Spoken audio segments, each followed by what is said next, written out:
Huwa sigriet magħruf li Markantni Samut kienet jikkunsidra bis-serjetà li jikkontesta għal viċi kap tal-Partit Nazzjonalista.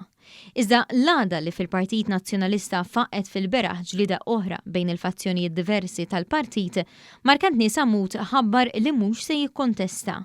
Samut irringrazzja lil dawk li ħeġġewh u qal li din id-deċiżjoni qed joħodha għaliex hija l-ewwel leġislatura tiegħu u għalhekk mhux il-mument ta' responsabbiltajiet ġodda. Iżda s-sorsi tagħna sostnew li hemm aktar minn hekk għaliex ittieħdet din id-deċiżjoni. Samut diġà serva fatt ta' karigi amministrattivi fil-Partit Nazzjonalista, inkluż bħalissa bħala l-President tal-Kunsill Ġenerali. U wkoll fatt li fl-aħħar ġimgħat Markantni Samut kienet jindijas mal-fazzjonijiet differenti fil-partit, bilan li jikseb kemm jista' jkun appoġġ, dan għamlu anki bikliet. Iżda ftit aktar minn 24 siegħa wara li deputat Karol Aquilina u dawk qrib tiegħu fetħu laqgħa bla ħabel kontra d-deputat Joe Giglio, Samut għażel il-kawtela. Jidher li l-konflitt li faqqa s-sibt wara kummenti ta' Giglio li urtaw lil Aquilina li joħroġ fuq l-istess distrett tiegħu, Samut ingħata l-parir joqgħod pass lura.